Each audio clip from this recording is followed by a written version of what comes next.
It's time for Windows Weekly. Paul Thurrott, Mary Jo Foley, and me. We're going to take a look at the latest Windows Phone Denim is out for the icon. That's Mary Jo's so excited. Windows 10, lots more about the preview. The end of RT, perhaps. Actually, definitely. And a quick way to get Office 2016. It's all coming up next on Windows Weekly. Netcasts you love. From people you trust. This is Twit. Bandwidth for Windows Weekly is provided by CacheFly at CacheFly.com. This is Windows Weekly with Paul Thurrott and Mary Jo Foley. Episode 400, recorded February 11th, 2015. A Threeo with Leo. Windows Weekly is brought to you by Audible.com. To download the free audiobook of your choice, go to audible.com/windows. And by Ring Central, the business phone system that's in the cloud. Ring Central now integrates with Google for Work, so try it with a 30-day risk-free trial. Visit ringcentral.com or call 800-543-9980 and use the promo code TWIT. It is time for Windows Weekly. Ladies and gentlemen, I give you the mighty cup. The mighty cup of Thurrott.com. Right. And it's savory and sweet, Leo. Paul Thurrott has been our major domo for 8 years now. He is the man in charge of his newest site, THURROTT, Thurrott.com. Sadly, eponymous.com was taken. Ooh, a little literary joke there. Mm? Eponymous.com. Is it taken? Because that would be hysterical. That would be fun. That would be Everything's taken. Everything. You can't get a site at all. No. I know. Mary Jo Foley's also here. She had the foresight to get all about Microsoft.com way back in the dark ages of the internet, and that's where she resides. I didn't get it that long ago. I got it about 7 years ago, and I was surprised it was open too. Right. Wow. Well, but good for me. Good for you. Yep. Paul said, darn, somebody took all about Microsoft. Can I do all about Thurrott.com? Right. All about, so, curiously, that one was not taken. All about Thurrott. Hey, look at that. Look at that. There he goes. The Thurrott teacup. I love it. It's a cutie. Hey, so what's happened since we've gathered last in the Windows world? Mary Jo is crowing. I am crying. Yeah. She's got denim on her icon. I've almost got denim. Almost. Just getting it. Yep. Yeah, there it is. So that's what is that? 8.1.1? What is that? Yep. With the denim firmware update. Yep. And it's a Lumia firmware update. Mm-hmm. But you know, I'm seeing a lot of people today say, "Hey, what about us on AT&T, guys? On Verizon, we didn't even have Windows Phone 8.1." There is no good news that cannot be countered with just a selfish. But what about me? News, you know. No, but I don't think people realize that. I think they're just thinking we're gloating because we got denim, but actually we don't even have Cortana on our phones. That's how backward this has been. Yeah, this is long overdue. Way long overdue. There are two sets of updates that you're getting, right? As you know, Windows 8.1 with Cyan and then Windows 8.1.1 with Denim. The former of those two were released last April. Just not on Verizon. Wait a minute. Yeah. They almost made a year. Why did they do it? What's the hurry, kids? I know. Wow. It's too bad. So I get it. I mean, I get the complaining, but I think, and by the way, can you imagine? Just as I wrote on Twitter today, close your eyes and imagine if what Verizon delivered today was 8.1 and Cyan and not Denim with 8.1.1. Imagine the absolute just storm of insanity that would have ensued. So thankfully, they brought everyone up to date, or they brought the Icon guys up to date. And by the way, as I also just mentioned on Twitter, with this update, the Icon is now the single best Windows phone you can buy in the United States. I wish Verizon would actually sell this device. You know. Wait a minute, they don't sell it? Well, they sell it, but they hide it. You have to find it. You have to trick them into selling it to you. Can you look in the back for an icon? Jake Kelly on Twitter says that he stopped by his local Verizon store and updated their demo unit to denim this morning. That's so awesome. Now, won't it appear automatically? It won't update automatically. Over time, yeah. It won't just update it, right? No. It will download to the device. Yep. And so AT&T has not updated the 1520. No. Right. So that's a sadness. Not yet. They will. There is actually a checkbox I see that you have to have checked that says automatically download updates. Yep. Ooh. So here's the big show off, Alex Gumpel with his, and it's an icon. I didn't know you used it. Look at Alex if you can. Is he floating about an inch above the floor right now? He's pretty darn high. Yeah, he's high. So that's nice. Aren't you happy? Phone update. This is what you'll see, you Lumia 1520 owners. What does that say? On AT&T. An update will be installed at 3 a.m. on February 12th. You could set a preferred time or tap install to do it now. So it will auto update if you do nothing eventually. Does it say auto update or download? An update will be installed. Oh, wow. Okay. Yeah. All right. This should take 5 to 10 minutes, but it could take longer. You won't be able to use your phone. So it should take 5 or 10 minutes, but let's be honest. So he has the check bar, but I don't have this setting actually on my 1520. I have a checkbox that says automatic updates, but it doesn't have the automatic install stuff, which is interesting. Yeah. Huh. So I guess Alex would be automatically updated. It's in 3 a.m. if he doesn't install it directly. I only have this automatically download updates of my data settings. Oh, maybe if it got the update, it would then change to this probably. Yeah. Too many phones that look like the same phone. Let's see what the details are. Your update. The details are it's the Nokia update for Windows Phone. There might be like one of maybe 3 updates it has. There may be more, he thinks. Yeah, Did you just get an icon? Is that why? There's no reason for the update to accurately describe itself. It's an update.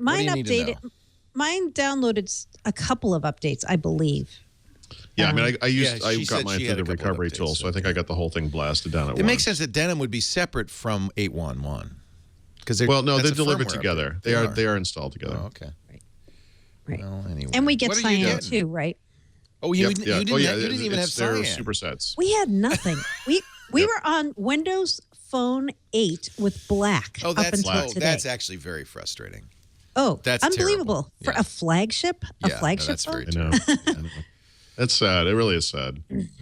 Yeah, we didn't have Cortana. We didn't have any of those enterprise features that came out with Windows 8.11, like the VPN stuff or the enterprise Wi-Fi. We had none of that. But nothing. honestly, the biggest change in Denim, not even talking about cyan, but just in Denim, is the camera. And this is the thing you'll have to look at, Mary Jo, when you get your update installed, because it's about 5 times as fast as it used to be. Oh man! That's and then it has these 2 awesome features. There's a rich capture feature, which is sort of like an HDR mode on other cameras, except it does HDR, auto exposure, and flash. Oh, nice! And it takes this kind of compound image that you can go back and post process, take the flash out, take the HDR out, change the exposure, use sliders on each of those things as needed, and then save it. And you can change your photo again and again. And then there's a 4K video recording mode where you can pull out. You can actually step through the video frame by frame and save each frame as an 8-megapixel still photo. So instead of taking photos, you can take little videos of events and then pick the best parts of it out as the still photo, still frames as photos. Really neat. Nice. I'm looking forward to taking rapid successions of beer pictures. Yes. Going to make a get that big exact difference. Bubble sequence, coming up from the bottom of the glass. Exactly. You could make what do they call it? The cinematics or cinemagraphs, where the bubbles are the only thing moving. They just rise. Yeah. I mean, even when you're doing any kind of photo, you really feel the lag, right? It's terrible. It's terrible. Yeah. But it's not. By the way, that's not unusual. That's pretty common. Yeah. In a lot of phones, and I do always. Yeah, and when I review phones, I downgrade it for that. Because it's a shutter lag is just going to keep you from getting good pictures. Because people move. But Things but change. this is the thing though with this update, because it's sort of like an iPhone where as as quick as you can tap the screen, it will take shot. You know, let me try. which has never been the case on Lumia before. So that's actually really nice. Let me just. This is as I said, I have cyan. Let me just look here on my phone how quickly, if I snap the shutter. Oh, look at that! Focus, take picture. Yep. Yeah. That's pretty bad. Focus, take picture. Yeah. So we could be faster than that. So it's instantaneous, in other words. It's kind of like the iPhone where you press the button and it takes a picture. Yeah. Yeah, see, that's how it should be. It should be. All right. That's good. A lot of Android cameras have that problem, too. But particularly the Motorola ones for some reason, which is the Nexus, unfortunately. All right, so how to install. Do you want to talk about how to do it right now? Just check updates, right? Was there anything special? Yeah, I think at this point, just get it the right way. Before it was officially announced, I had published a way to use that recovery tool to get it because it appeared there. Yeah. And to be honest, it works fine. Obviously, I like doing the clean install thing, but if you want to just upgrade your phone, which I think most people will do, just get it the normal way through. So that is an advantage, though. The recovery tool will wipe the thing and start over. Yeah, I mean, you can wipe Advantage your or phone. disadvantage, right? Yeah, depending on it your takes longer. Yeah. Actually, it was pretty quick. Bricked my lose phone, things. so that's taken an awful long time. It's been like months. It's just sitting on the It's shelf. not the way it's supposed to work. No, in fact, it was so funny because everybody, including people who worked for Nokia, said, no, that's not possible. Yeah, no, that is literally the opposite of how It's not possible. You cannot brick your phone. So I gave them and in each case they said, oh, it did brick your phone. But it was a coincidence. I think the phone died at the same time as I was doing it or something. But I have the AT&T 1520. The only thing I don't like about the AT&T 1520 is there's no Qi charging. I have to use a power mat, and I don't have one. The 1520 doesn't have, is that right? 1520 does have Qi charging, except for the AT&T variant. Okay. AT&T decided to use power mat. Right, good for them, idiots. Yeah, idiots is the word that leaps to mind, actually, yes. Yeah, okay. Idiot. Denim is also rolling out to the 1020 and 925 in Europe. That's why I don't have it yet. It's coming, Leo. Bit I'm by not bit. in Europe. They've said, didn't they say all phones will have it that are getting it by the end of Q1? Wasn't that the proclamation? And that could be March 31st. That could be. Some gnashing of teeth as we get close to that date. Yeah. But what about the 1020, Mary Jo? Yeah. I get these those emails questions every day. But what about the phone I have? Yeah. On the carrier I'm on in the country I live in. Yeah. I don't know. But the 1020 is a special case because a lot of people got that for the camera, the 41 megapixel camera. Yeah. So here's the sad truth is that you're not going to see the performance improvements probably, that we see on the newer phones. Although, on the 830, which is kind of a mid-level device, and on the 930, which is the same hardware as the Icon or the 1520, the performance differences in the camera are astonishing. But it's the camera specifically, like the camera hardware. Navigating to the camera roll on the 830 is still very slow, and that's to me is processor. So I don't know if the PureView camera in the 1020, we'll see this kind of performance difference. I suspect not because they very specifically have left it out of any discussion. But yeah, I'm eager to find out. Yeah. Okie dokie. And then, of course, as soon as I get installed, Windows 10 will be available. Is there going to be? Yep. Yeah. So exactly. Is there going to be a technical preview for phones? Yeah. Yeah. Oh, good. I will do that. I will this month. This month, sometime. Yeah. I will do that. I know. Every day, people are expecting it and hoping and waiting. 1 o'clock Eastern. Everybody's like, "Okay, is it today?" Nope, not today. Will I need Denim? Will I have to have done all the updates? I mean, do I have to wait now or? No. No. You do not need Denim. Gabe knower of all things, has said. Can I be running? Well, then in that case, can I be running 8.0? If it's a supported phone. Yeah. So what we haven't seen is there's a list of supported phones, right, for the first technical preview release they're doing for phone. Yeah. And we don't know what that list looks like. But potentially, right, over time, I think they said Windows Phone 8. Good. Yeah, they did. But we do believe there's going to be a list of phones that will get the update, and then some will say you're going to get Windows 10 for your phone at some future date, or a subset of features at some future date. Right. Right. Yep. That's what we don't know, and hopefully we will find out on the day this preview goes live. And we don't, I've had people ask me if Paul and I know the date. We do not know the date. People are positive I know the date. In fact, I know. You know it. Very Come aggressively on. have said, well, where I don't know means I do know, but I can't tell you. No, literally, I don't know. I have no idea. We are not, I have no we are problem not saying under that. NDA on the date. Either of us are. And in fact, I don't think anybody is that I know of. Yep. Nobody knows. Just so people know. We're not hiding it. We don't know. Okay. Yep. Yeah, okay. I don't know. No, I don't know. Believe us. I Believe you. us. No, I know because we, we have this convention. See, the reason is sometimes you guys will have, something. Yeah. Something. Sometimes we know. A little up your sleeve or, Yep. But there's a convention. You tug your ear when you lie. Right. And I don't Actually, see what any... happens is my left eye starts flicking uncontrollably. Twitching. Yeah, it's like a blood vessel that gets constricted or something. Andy Yanako, same thing happens with him and Apple stuff. Yeah. And he'll just start talking to his imaginary dog when I ask him questions. That's how I know. He must know something, but he don't say nothing. He just keeps on rolling along. Yeah. Denim is not a requirement. Rollback tool will be available. Yay! So it's not even a commitment to do this. Love that. This is for Windows 10. Yeah. We're talking about the technical previewer. Are they going to call it that? Windows 10 TP? 10, I think it's going to be called Windows 10 Mobile Preview, Technical Preview. Because, as we should remind everybody, it's for... Small M. Yeah, it's small m, not Windows Mobile, cap M. But not the same thing. Not the same thing. But it also is for small tablets, Intel and ARM based. So it's the same code base that's going to run on the phone and on the small screen tablets. So it's RT, really, or the RT replacement? It's a replacement for Windows RT. Interesting. Yeah. Do we know much about it? We know a couple small things, right, that we saw at the January 21st reveal event. But I am so tempted to put nothing huge. Big Boy Windows 10 on my new Dell. Are you? I am so tempted.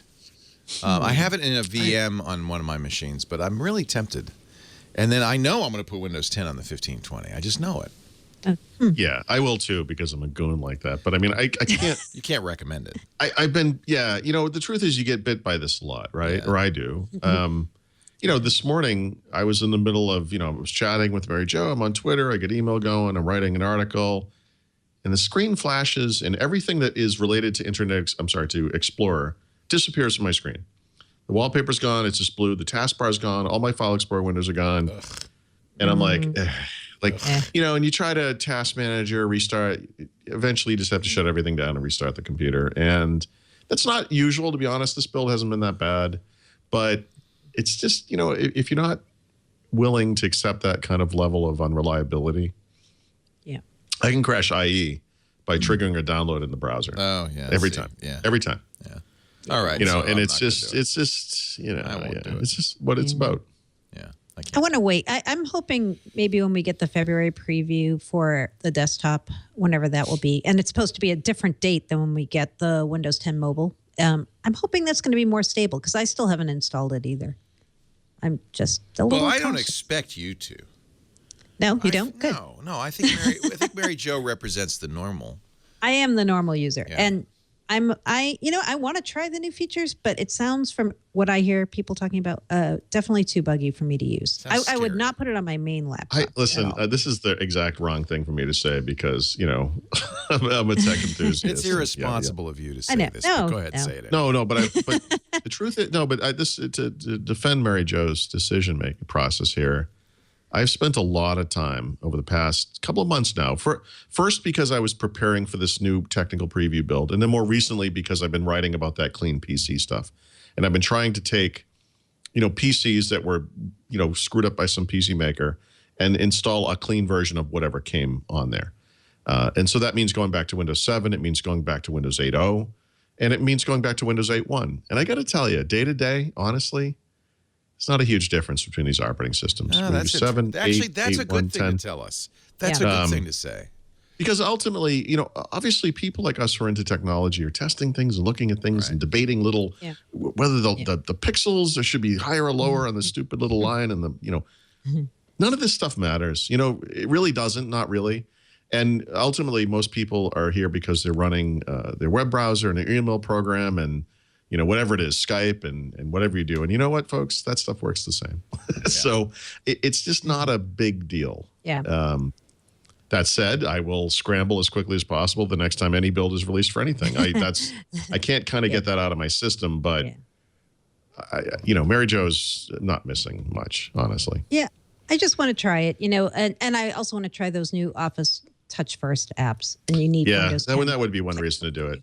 You could, it wouldn't be too hard to do like a dual boot kind of thing. Yeah.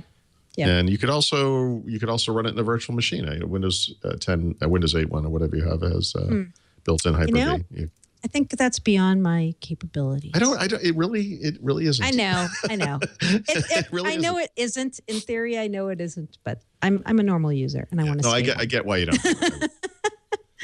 Guess what? I've got Denim on my phone. It took an hour and a half. Yeah. So Mary Jo, the money shot, so to speak, is you have to go to settings. And then go all the way down to the bottom. Show us. Info and extras, or extras and info, whatever it's called. Or I can show you something else that'll prove I have it. I now have Cortana at the bottom. Oh, God, I can't believe you haven't had it. That's terrible. You got to show Denim. Yeah, you can show the screen that says Denim. All right.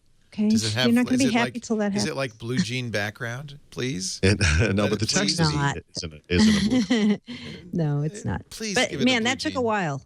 It took an hour and a half, and it depends, right? That's what I meant. It takes a lot longer than I say it's going to take. They said on Alex's thing, it's just going to take a few minutes. Well, I started it. I manually hit the button to Kelvin minutes. do all the updates. There it is. Kelvin. Denim. I see denim, and my heart beats so that I can hardly speak. My phone is boiling hot right now. I could fry an egg on it. Never thought this was ever going to happen. Yeah. It's there. It's good. It's nice. It worked. It's a good day. It's a good day when you get denim. Let's sign off on that note. Goodbye, everybody. Thanks for coming. Let's continue to talk about Windows 10 for phones, or Windows 10 mobile Windows Phone 10 for Phone RT. Well, at least they solved the naming issues we've always had. I have a Windows 10 mobile phone. You said that will all what phones will get it? You can't if you're. We don't know. We don't know. We don't know yet. But there's going to be some subset right at the beginning here in the first technical preview release, right? And then over time, I think most Windows Phone 8 Plus phones will get it. I think most people will get it. If you can run 8 or 8 Plus, you can. They've said this. I mean, they've scaled it back a little bit, but they did say that. And they also told Mary Jo and I that at Build, they will expand on how that's going to happen. Because right now, of course, as this icon thing demonstrates, a lot of confusion about how Windows Phone updates get out into the world. And they claim to have some plan for making that happen for Windows 10. So we'll see. We'll see. Lower end phones, 512 megabyte versions. Yeah. Otherwise known as the only phones that have sold at all over the past 2 years. The cheap ones. Yeah. Yeah. Yeah, so they won't get the full Windows 10 experience, and you might imagine there are going to be features like, like some of the Cortana stuff and whatever. We don't know yet exactly, but some features will. Some camera stuff. Yeah. It's just like phones are today. When you look across all the Lumia devices, certain phones have certain sensors and not others, and they're all a little different. They're all little special snowflakes. And, some of them can do some things that others can't. And I think that's very typical in the phone world. So But that will be nice because there'll be another round of whining from everybody when love that. their 520 doesn't play hardware accelerated DirectX 12 games or something, or whatever it is, whatever the missing functionality is. Now, Mobile World Congress is coming up. Not to rub salt in the wound that Paul is not in Barcelona in March. I did, yeah. I signed up to go, and then I'd love to be there. Yeah. Your understanding is there's not going to be anything for Microsoft. I didn't say that, Leo. There is going to be something. They're having a press conference. I'm just going to sit on Paul for a while. So there is a press conference. Yes, grab your ear. There is a press conference. Well, Paul, I'm quoting Thurrott.com, which says, as I understand the schedule, the Nokia Lumia 930 is the last Lumia flagship to be released until Windows 10 hits the streets. How dare you use my words against me? In the second half of 2015. And I am inferring from that there will be no Windows, or at least no flagship phones announced. I would guess that they are not going to announce a flagship phone for the second half of 2015 at Mobile World Congress. But you know what? They could. They could. I don't know. They could announce and not ship. Right. But that would be a mistake because they still have inventory. I think that would be a mistake. I think it's more likely we're going to see some more of those mid-level, bring high-end features down to the lower part of the market kind of devices for around the world. I think that's what we're going to see. Is there any reason at this point for somebody who wants a Windows phone and wants a flagship to eschew the Icon or the 1520? No, those phones are incredibly modern even today. I think so. I mean, 2 gigs of RAM, this 800, Snapdragon 800 processors. Right.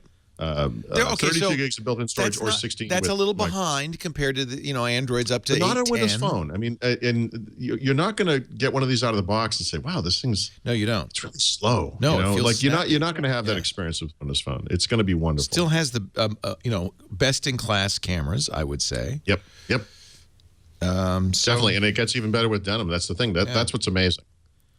We in the Lumia world, we kind of put up with slow performance of the camera because the quality was so amazing. Right. I took these phones on vacations 2 years in a row.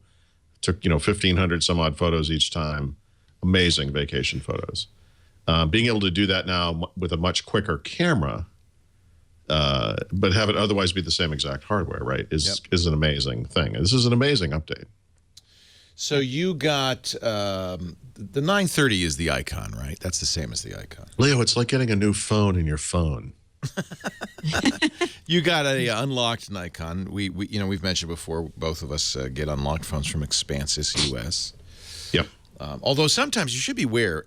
You highlighted the sentence that you quoted. Yeah, I do. As if to further rub it into my face. Paul, see this sentence here. There's no proof that I wrote that. See this byline there. See this sentence here? I can't because I can't get it on the same page. That's when I do the spit take. What? You don't remember writing that? Yeah. No, I wrote it yesterday, but yeah, okay. Well, we should mention when you do buy, at least from Expansys, but I bet this is the case other places. You don't. For instance, my 1520 was the Latin America version. Right. You don't know exactly. Mine was what from Thailand. Yeah. See. That doesn't mean you can't change the language and make it look exactly like a U.S. Lumia. You get the the international features. Yeah. By the way, that itself is kind of an interesting tip. I should write it because depending on where it's from, it comes up with a different language and/or keyboard. Right. So even when you switch to U.S., it does the dual language thing, and so you get this additional key in the keyboard for switching between the languages and. Getting rid of that stuff isn't super difficult, but it's actually not a bad. Are the antennas and the frequencies all the same across the board? Do they change? So those? No. So that's the problem. And if you live in the United States and you're on a GSM-based network, AT&T or T-Mobile, you need to kind of do a little bit of research and see where you're going to fall on that kind of stuff. First, I couldn't get LTE on that 15. Right, and I cannot get it on mine here in the United States. Yeah. But you know what? I having used so many international devices over the years, I know that from personal experience for me, this is not an issue. Doesn't do glance. And when I'm out in the world. I'm sorry, go ahead. I'm reading it. No, go ahead. It doesn't do glance. That's a 930 something to do with the hardware. Yeah, the 930 and the Icon both don't have glance. Oh, okay. But you should be aware of the frequencies. And Expansys is pretty good about explaining what you're going to get and what frequencies. They explain all the bands that you're going to get. Both the 3G, 4G, or 3G, 8. The different whatever they are, all the way up through LTE. And you can go compare those to what you have on your carrier. Right. And that's the thing. It's not, AT&T doesn't have an about page that says, oh, by the way, here are the exact. I mean, you have to kind of look this stuff up. Right. It's out there. You could just probably have to Google it, frankly. Yeah. I was surprised at the price. $400. That's very affordable. Especially for this kind of hardware. It's amazing. Yeah. That's not what the unsubsidized price was on Verizon, I'm sure. A no contract, but I think locked to AT&T version of the 830 is $400. Yeah.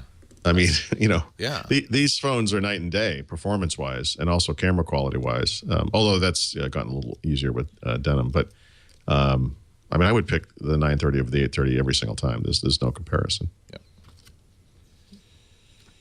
Okay. And I did. And you liked it. And you liked the 930. Listen, is this going to be your daily I love driver? this phone. And yeah, this is my phone. Oh, good choice. And by the way, I just, not to drive this point home so many times, but I think this is important. I can use any phone I want. I have all kinds of phones. Yeah. I mean, I paid $400 of my own money to get this phone. I didn't have to do that. I could have used anything else. I really do prefer this phone. Yeah. It's a great device. I like the 1520. Yeah. But that's awfully big. That's 6 inches. And I think just playing with Alex's some people, icon, that's a nice size. Some people love it. Yeah. Some people find it too big. Yeah. So you and Mary Jo are now using essentially the same phone. Yep. Isn't that cute? Aw. Aw. But it does sound like the agreement is that the 930/icon is probably the sweet spot of size, functionality. I think it is, yeah. Yeah. I mean, Mary Jo would tell you too. It's a slab of a phone. It's a little big. It is. It is. But compared to previous Lumia, unibody Lumias, it's not as dense and heavy. I find it to be kind of a cool. I'm going to say the 1520. I love the 1520. If that had been on Verizon, I would have used that phone. It's going to set you back more money, and it's bigger. But you get glance for one thing. Yep. You get micro SD expansion too. Yep, there's a little SD card slot, which I haven't used. How does Windows Phone handle that well? I know when it first came out, it really did not. Really well, especially with the newer versions. Yeah. And I think this UI with this real estate just is great. Boy, I love having all that screen size there. It feels like a little mini tablet. Yeah, it really does. But I just found it to be too big. Yeah. I think a lot of people do. In fact, I'm carrying the little mini iPhone in my pocket. And it's so cute. So cute and tiny now. Looks very small. All right, let's take a break and we'll come back. Windows 8.1 with Bing. That's what I've got here on my HP Stream 13.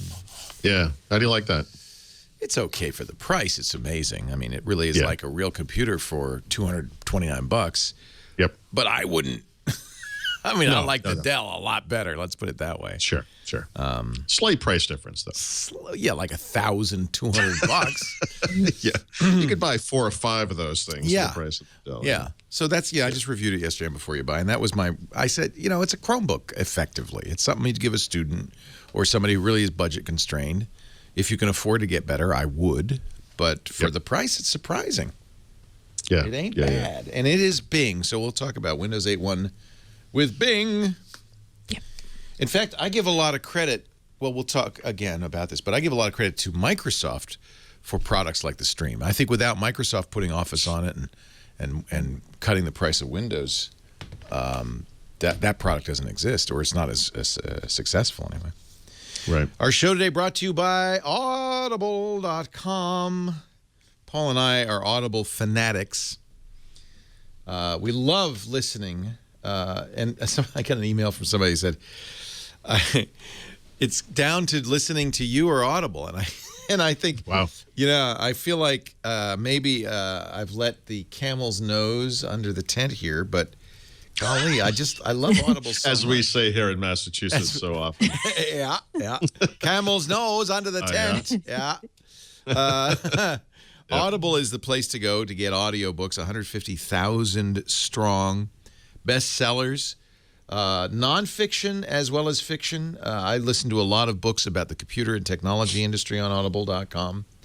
As you can see here, based on your Amazon and Kindle book purchases, we recommend, this is a weird mix, The Agile PMO, leading the effective value-driven project MANA, The Art of Scrum, The Art of Doing Twice the Work in Half the Time, and Shakespeare, the Biography. It all... Yep. I guess I'm an eclectic reader here. Oh, and Chaucer, too. Bestsellers, brand new 50 Shades of Grey movie coming out. Better read the book before you see the movie. You want to know how it ends. The Girl on the Train is really good. Caesar. Is that a history of Caesar? Oh, wow. Oh, my God. Oh, I might have to add that. Tracing the Extraordinary. Oh, wow, this looks good. Only 24 hours of listening. What are you listening to these days, Paul? Well, I'm actually going through some of those James Bond books. I didn't want to do another one of those as a pick, but I did. Look at what's at the bottom of my page. I can only scroll down to the bottom of my page. Is it like what's? Oh. It's all James Bond. Yeah. They're really good. I mean, they're almost historical at this point. They're interesting.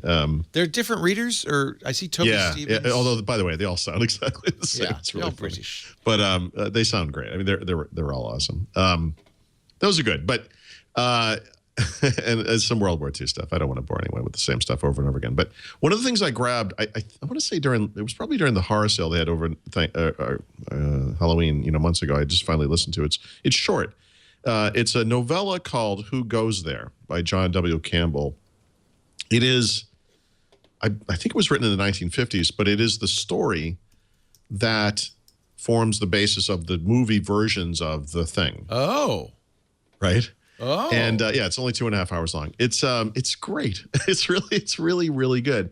And there's a kind of a nice introduction by the author of Logan's Run, I think, right? Who was basically saying that this is kind of one of the prototypical it's like science fiction stories. It's like a must-read sci-fi. Yeah, it's great, and it's just I don't know. I wouldn't get this one for free as a new member, but if you're on Audible, because it's so cheap, But if you're on Audible, just buy it instead of using a credit, because it's one of the shorter ones. But I like these kind of shorter books and stories because I can kind of bang through them quickly. I get bogged down in a lot of longer Audible stuff, but this is a really cool one. I have to say, I love the science fiction. One of the things that Audible did is they went back with their Audible Frontiers program to re-record classic sci-fi that was never an audiobook. Right. And so you have a chance to look at all the Heinlein stuff. I check back a lot because in the early days, it was basically 2 Purnell Niven books and nothing else, And then all of a sudden they have everything. Yeah. I mean, this is all Heinlein stuff. Look at this. X-1, the old-time radio series. They have more than books. Lots of stuff here. Here's the deal. We're going to get you one book free. So that's why we mention all these books, because we want to give you an idea of the kinds of things you can get for free. Go to audible.com/windows. Audible.com/windows. Pick your book. You got 30 days. You also get the Daily Digest of the New York Times or the Wall Street Journal read to you as part of your subscription. You can cancel any time in the first 30 days, pay nothing, but the book is always yours to keep. My Heart and Other Black Holes. Right. That sounds good, huh? This is really the hardest thing to do, is to come here and go, let me pick a book. But if you get the subscription every month, you get a credit, and you can say, a new trilogy from Michael Moorcock, The Whispering Swarm. What? Which one? This is brand new, The Whispering Swarm, The Sanctuary of the White Friars, Book 1. You've read Moorcock's stuff? What? Oh, my God, of course. This is new. Forum books. This just came out. It's the Albano. Elric, Sega. Sure. See? Also, wow, wait a minute.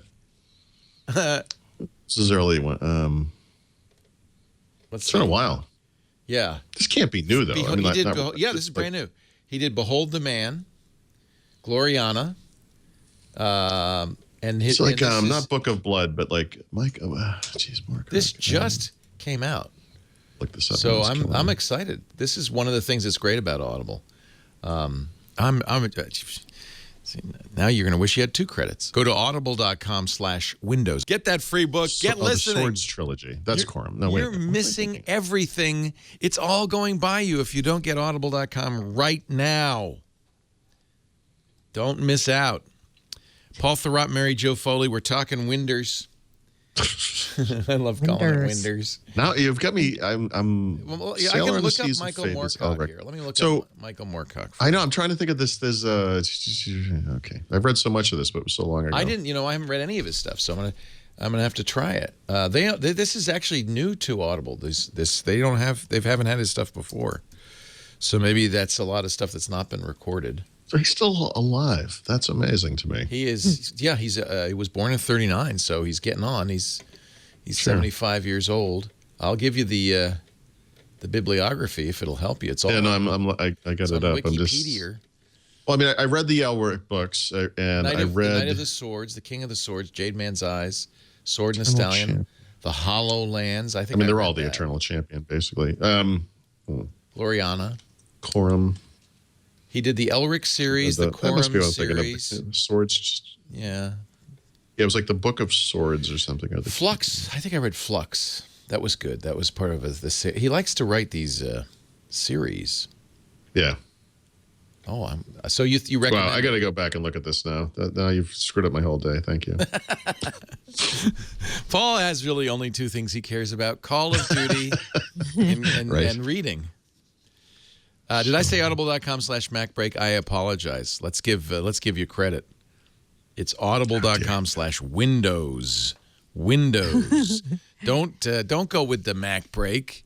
You'll be sorry. No, it's all right. It all comes out in the wash. But for Paul and Mary Jo's sake, audible.com/ for the children. Windows. For the children. Do it for the children. Moving right along in our endless list of things to talk about. Windows 8.1 with Bing. Now, is that a $0? That's subsidized. It is on certain device types. Yep. And 8-inch sub 8-inch screens. But when I get it on my 13-inch, I actually was asking this yesterday. Does HP get a deal by putting that on the stream? I mean, is it just cheaper? Actually, it depends on which stream you're talking about. Okay. So the 13-inch sizes. The 13-inch is not $0. Right. And that's so Mary Jo should talk about that a bit because. I was just going to say the way that the with Bing SKU works is it's $0 because Microsoft gives OEMs money back.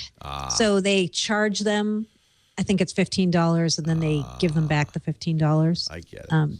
Yeah. So technically, it's free or low cost for certain sizes of screens. It's actually $15 to an OEM. So look how happy that girl is to use Office 365. I'm so happy. By the way, the screen flicker you see is not visible in person. It's just from the interaction with our cameras. But I did give credit for the low cost of the stream to Microsoft because I'm putting Office 365 on here for a year what is it, 100 gigabytes or it's a terabyte? Yeah, but you know what? Storage. So I think more of the credit needs to go to HP, obviously, not just because they made the computer, but I mean, Microsoft made this deal to everyone, and there's a lot of crap out there. Right. I mean, you can buy chintzy low-end Windows computers, right? Of course. I think the thing that differentiates the stream is just the quality of the construction. You can tell these guys actually cared about this. Yeah. Where in the past we didn't get a lot of evidence of that from HP or from anyone else. You know? Yeah. Good. Yeah, and the OEM doesn't have to pass the cost savings on either. I mean, right? Yes. Microsoft can make it $0. They don't bundle crapware anymore now, right? Because they're getting Windows for free. Yeah. No. That would be good if that were true. Yeah, that would be good. So anyway, a price hike? Yeah, the story is weird, isn't it? I don't get this. Yeah, I know. This was a report in the Register today, right, saying that some of the OEMs who make devices larger than 14-inch screens who've been getting the Windows 8.1 with Bing SKU are going to now be charged more by Microsoft for that. Only a little bit more. So it's like $15. Maybe it'll be $16. We don't know, right? We don't know that. Right. How do you even know 15? Because they don't reveal this, do they? They accidentally or maybe on purpose published the table about the pricing to their OEM center, and Paul and I both have run that pricing table on our sites. So we do know the exact price, actually. Information wants to be free, Leo. It's the first time. I mean, and for a so long does time, Windows. we wondered and speculated about what OEMs pay for Windows. So. Yep.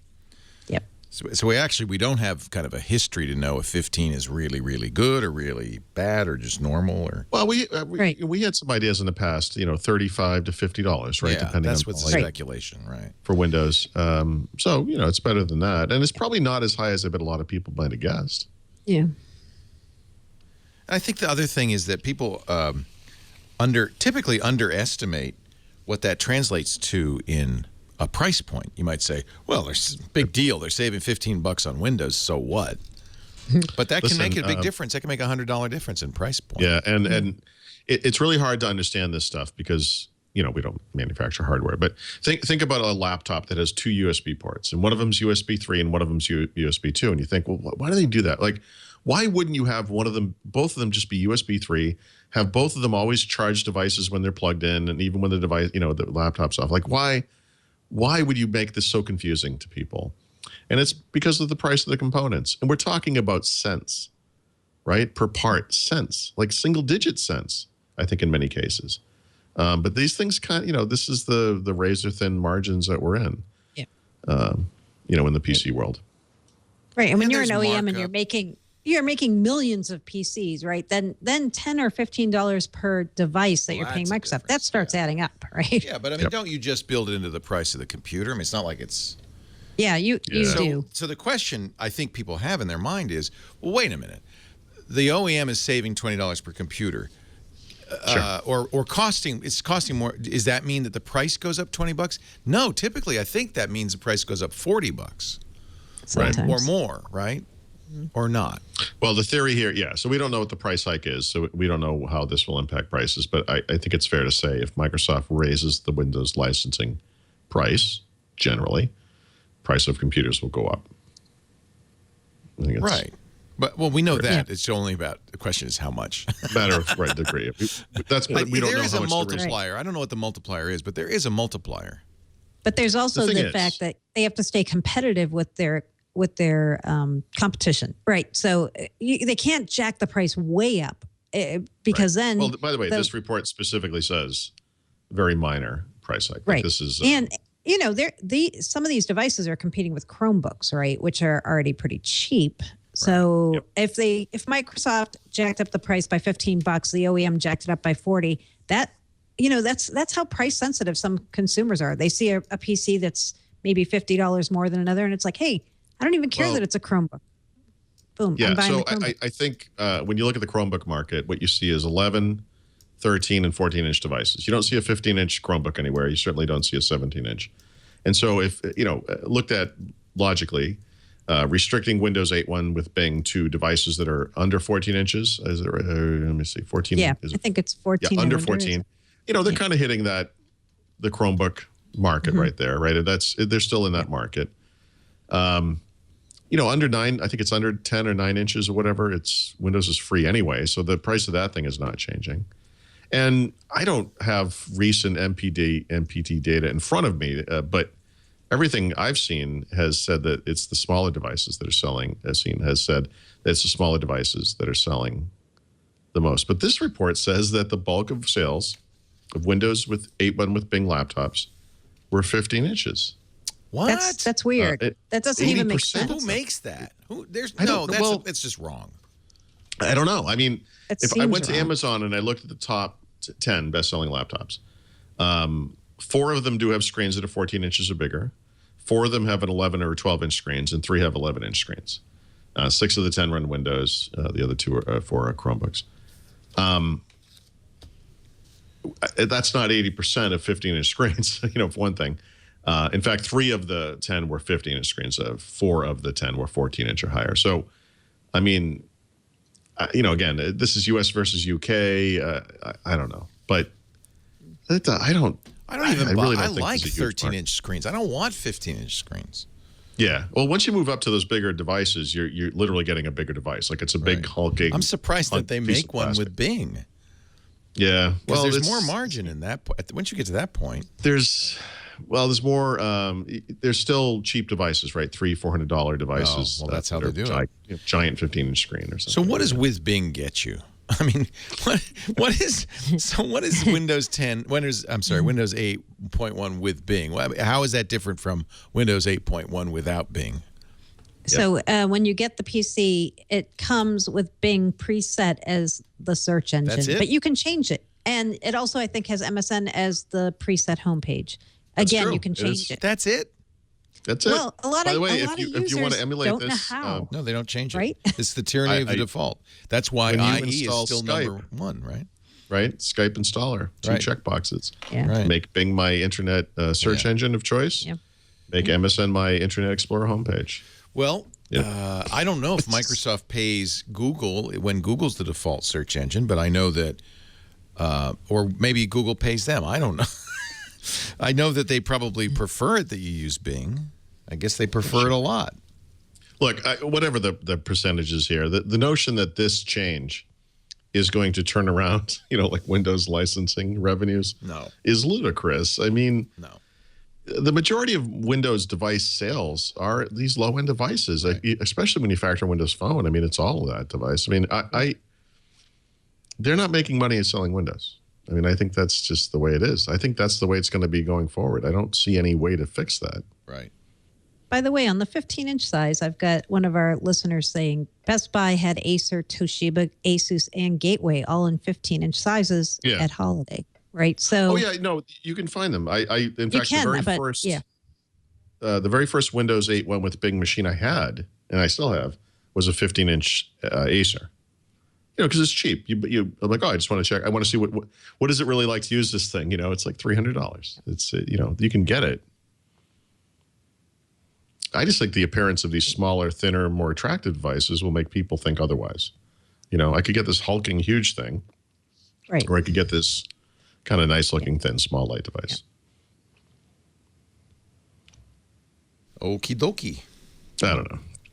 Yeah. We're throwing that out there because we don't really have any. It just doesn't ring true to me.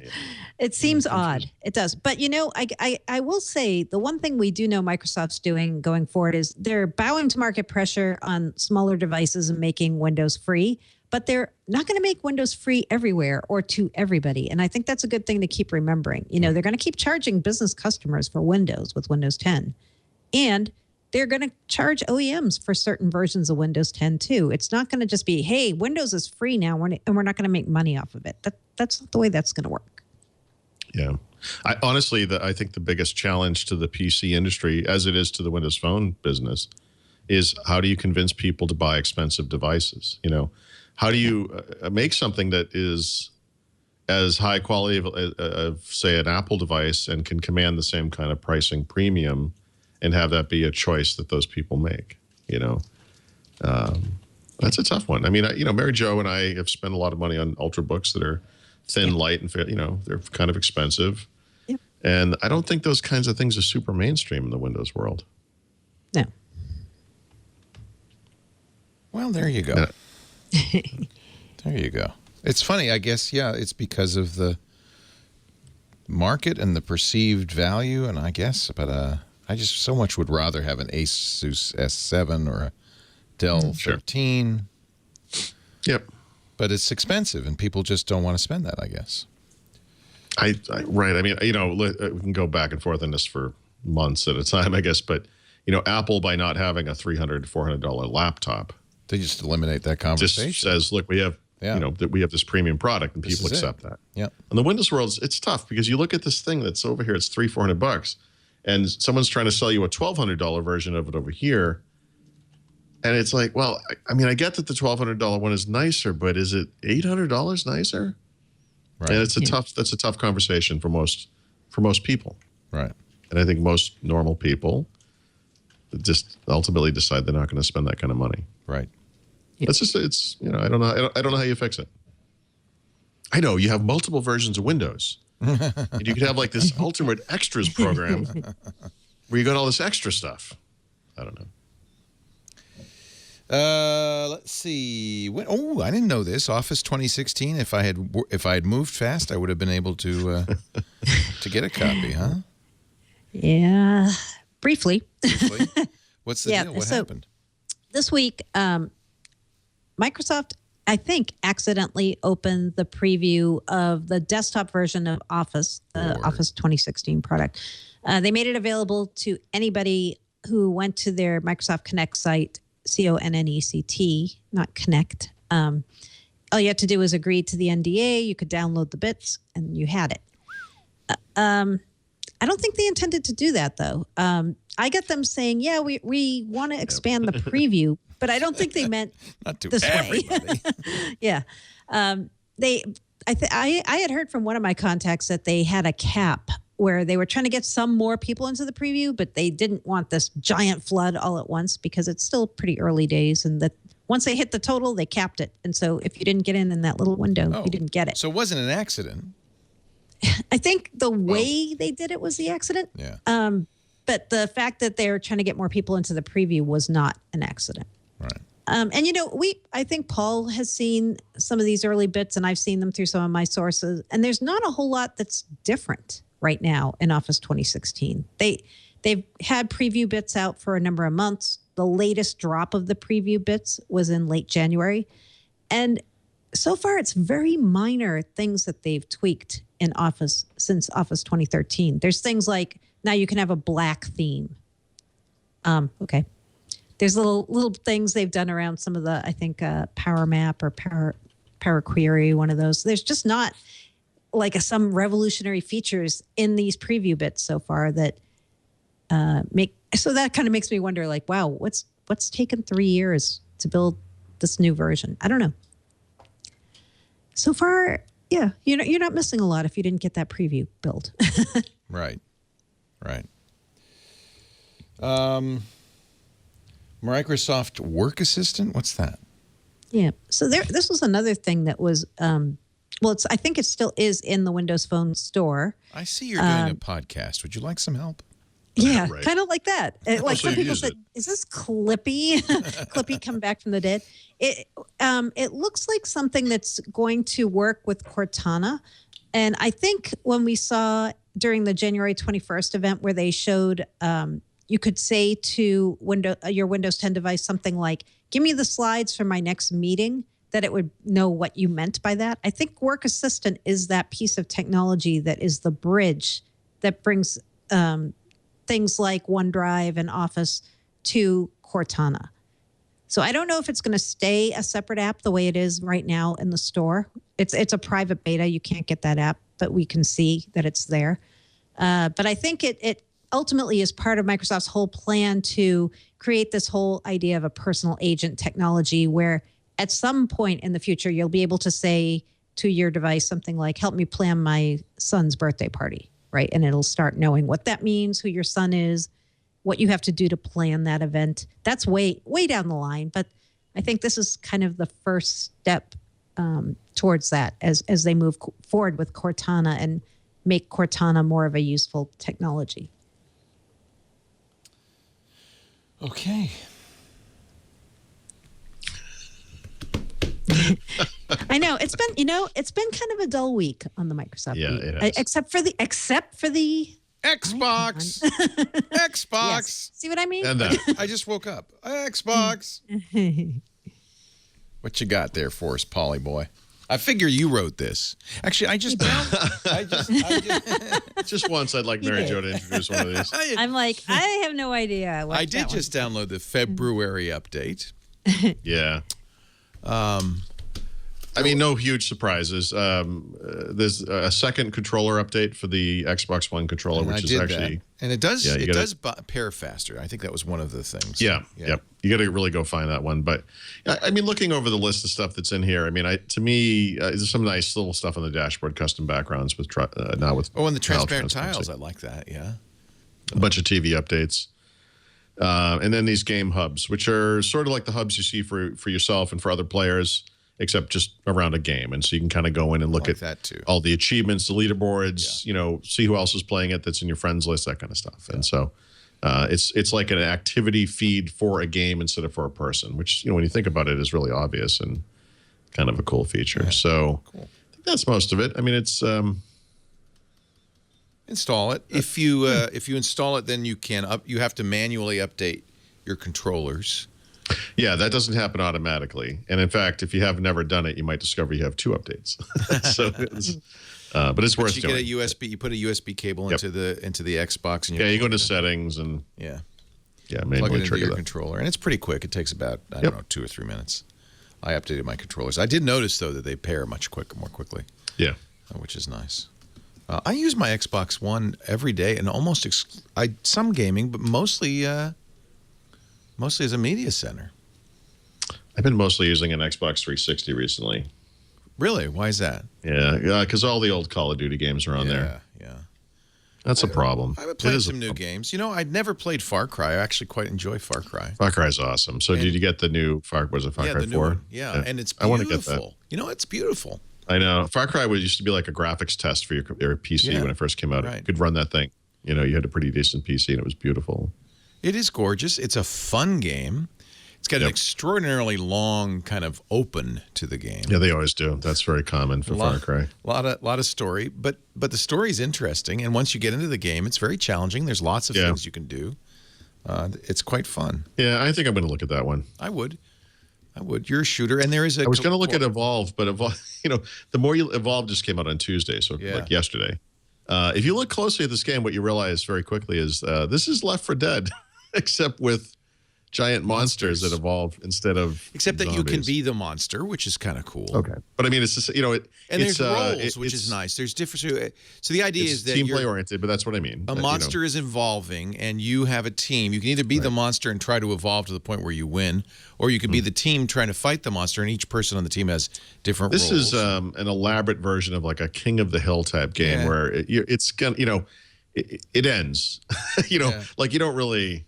I mean, I guess you could technically win, but really, at some point you get over. How long can you survive? Yeah. I played the beta, and I didn't enjoy it enough to buy it. Yeah. So, but yeah, Far Cry's fun. And what you're seeing now is there's now a lot of choice, a lot of kind of oddball indie type games, side scrollers and puzzle games, which is fun. I know you've already done this, but the Walking Dead games, for example, on Xbox One, those are fantastic. I don't know if they're doing a Game of Thrones series right now, which I think is an Xbox One. Those kind of games are kind of neat too, and they kind of harken back to that era of Sierra Online type games like King's Quest, Police Quest, and Leisure Suit Larry, and all that kind of stuff. That's fun. Yeah, those are neat games.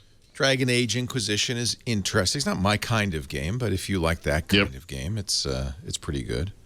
Mary Jo, what are your favorite free Xbox One games? What games do you like? No particular order. Minecraft. Minecraft's on there. It's on there. Minecraft. Sorry, I thought I saw her nodding off. If you ever have nieces or nephews come over, the Plants vs. Zombies first-person shooter is actually really great. Right. It was a little buggy when I played it, but it's really fun. It's on the Xbox 360 as well. But it's a shoot 'em up you can let kids play because there's no blood. You're just shooting plants. It's a vegetarian shooter. You'll enjoy it, Mary Jo. Woo! I don't have an Xbox, so it doesn't matter. We'd like to tease you. Sorry, guys. I just cannot share your enthusiasm for the Xbox. Are there any exclusives out or coming now? Seems like it's slowed down after Destiny. On the Xbox One? Yeah. No, nothing. Nothing, huh? In the short term that I'm aware of. But, Microsoft does those. Obviously, every month they have the deals, like the free games. And I've been doing that because that's great. Yeah, and they also have deals. And so, for example, that game you were just talking about, Far Cry 4, was available recently for $40 through, I think that's it's called why Deals. I'm playing it. I bought it. Yep. Yeah. And that's $20 off. I mean, that's not too shabby right there. Here's the denim update on the icon for camera. I know you already have it, Mary Jo, but let's just see how much faster. Oh, yeah. Night and day. There we go. Night and day. I mean, there's still a little bit of that focusing thing, but no. But so do this: like focus on something, and then just start tapping the shutter. Once it focuses. Well, let's tap the screen to focus. Sorry, I'm too close, probably. All right. And then you can. Yeah, now it's pretty quick. That's a lot faster. It's still, Well, that's. it's not instant. It's not. What if I hold that's it? not as fast as what I'm seeing. What am I doing now? Am I filling up your phone with pictures? Hopefully. A shortcut to recording high-quality video. Wow. Nice. This is a nice phone, although, it is hot from the update. Yeah. It's pretty warm. Really, it hasn't been used in a while that hard, so. it's panting. It hasn't been doing What is this thing you're making me do? It hasn't been doing its I've never done this before. aerobic exercise. You know what we didn't talk about? Yesterday was Patch Tuesday. Microsoft shipped 4,753 patches. No. It wasn't that many, but it seemed like it, didn't it? It sure did feel like it. Holy cow. I know. I initially kind of overreacted to the IE6 stuff because a bunch of the patches were for IE6. Oh. There was one thought, for how could Windows that Server be? 2003, wasn't there? Right, which of course is still supported through July. So, and by the way, some of them applied to, I don't remember the exact name anymore, but it's Windows Server 2003 SP2 for Itanium. Yep. But you still had to download it?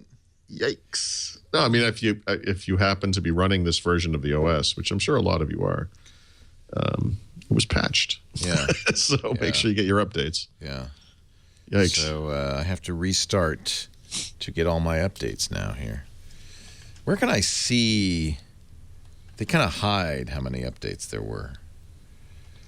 I guess I just restarted. Well, so I just updated my Windows 7 machine right before the show, and I think I had something like 32. Right. I guess you can go to say in the update restart. history and see the list. Yeah. It was Plus, a lot. A lot of it hasn't happened yet. Yeah. It was not a good month. And many of these were critical or serious, right? Yeah. 41 of those 41 security patches for IE were all critical. Yeah. There was the one that Google had pre-announced for everybody. Thanks, Google. Plus a bunch of others, Yeah. But, hey, here's the good news. I don't look at it that way. I look at it like it's a positive. Like, look at all the stuff that's fixed. Okay, so this is like the Bill Keane cartoon, and this is why I hated that guy. I don't know if I've ever told you this story, but you mean Family Circus? Yes, this will describe my feeling for Bill Keane in a nutshell. Two kids sitting on a couch looking out the window. There's an ambulance going by. Yeah. One of the kids says, "Oh, I'm so sad. Somebody got hurt." And then the other one says, "Oh, I'm so happy. Someone's getting help." Yeah. Oh. There you go. I'm that other kid. It makes I'm me that crazy. kid. Why does that make you crazy? That's a good I don't know. comic. There's something it's just so awful. I don't know. Come on. I always hated that guy. No, Family Circus is really horrible. It's a really hard. Oh, wait a minute, Mary Jo, you like Family Circuses? My dad used to love Family Circus. It's a dad comic. You know what? It's a dad comic. With Little dad Billy runs jokes. around the neighborhood with his little, treasure map footprint thing. It's a dad. It's a dad. It's exactly what it is. In fact, if you go back, if you remember newspapers, and you remember that I've worked in newspapers. I remember them very if fun. you remember that the newspapers used to have a comic page. Sure. But if you ever read the comic page, you'd realize that 90% of the comics are like, oh, that was amusing. Actually, there are many ways you can define the maturity of a human being, but one of them is as you're reading newspapers, as you get older, you go from reading the comics first to reading the comics last, and then kind of saying most days, Yeah. I think that's, Yeah. It's like, if you're a reader, that's but kind of here's how the you good news. evolve. Thanks to the World Wide Web and the internet, you can now read Family Circus online. Look, don't show me that. Little Billy has slipped. He says, "I keep slipping on this floor. Is that why these are called slippers?" Yeah, flowers for Algernon. That's why they're called slippers. Seriously. Oh, Are you kidding me? oh, Come on. is that why you're called slippers? God. It makes me crazy. Those cartoons are so terrible. Come on. Okay, here we go. It's like the United States was never that innocent. He's Like this is an imagined world. Now, by the way, I think it must be his son because it's Bill and now Jeff Keane. By the way, even in Peanuts, the girl with Lucy would pull the There ball was a away and little Charlie edge. Brown would get nailed. There was some violence there. There's no edge in Family Circus. No, zero. It makes Zero. me nuts. Here's another one. Oh, it's so This awful. was yesterday. See, it's a little digital. If we all sing together, we can call ourselves a 3-0. Does he mean 3.0? What is it? Threeo? Oh, instead of a duo, I'm a three. Oh, a duo. Oh, God. It's so dumb. It took us a long time to We get it. didn't get it. It's just so terrible. So nice. Can we call ourselves just Threeo? Oh, guys. I'm just teasing. I'm just teasing him now. This is just rubbing it in, salt in the wound. Microsoft and Samsung shake hands. The world is a better place, Mr. Grump Butt. Yeah. Yeah. Yeah. Is it? Is it? It is. Yeah. This is, what is this? Yeah, it depends what ends up happening after this happened, right? So Microsoft and Samsung were going back and forth over their patent contract that they had between them. Samsung had agreed to pay Microsoft royalties for devices that were running Android because they didn't state this clearly, as they never do, but they were paying kind of to fend off any potential infringement of patents. Microsoft, everyone knows Microsoft owns Linux. So they own some of the patents that seem to be covered under Linux. Everybody knows that. At least they're convincing OEMs of that. So Samsung had actually paid them a year ago $1 billion. Wow. For the year for licensing. That's right. We saw that when Samsung was talking about their results or something. Yeah. Right. So then when Microsoft bought Nokia's handset division, Samsung said, you know what? That's a breach of contract that you've got there between us and you over that patent deal. So Samsung stopped paying them at that point. Ooh. And then Microsoft sued them and it went, I think it did go to court or was about to go to court. And now they have settled. They've settled it completely. We don't know the terms of the settlement at all.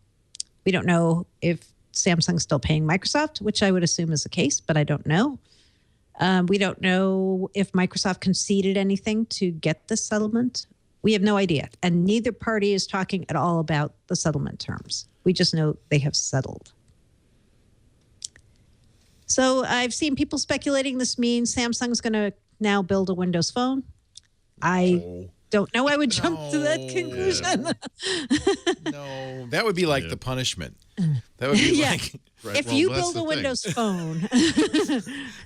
Well, I think the thing money. This is what went through my head because, of course, I take everything literally. The statement they have says we have addressed both companies' concerns. Okay. Well, what were the concerns, right? Microsoft's concern was that it wasn't getting paid royalties. So we can assume Samsung is again paying them, right? Maybe it's not the same payment structure as before, but I think that's fair to say, right? That was Microsoft's concern. But what was Samsung's concern? Samsung's concern was that Microsoft bought Nokia and was now competing with them and that they could no longer share information with them as a collaborator because now they were a competitor. So how does that get addressed? You know? Right. We don't know because they don't. Right. I'm just, again, just taking them at their word. I don't understand how this was resolved.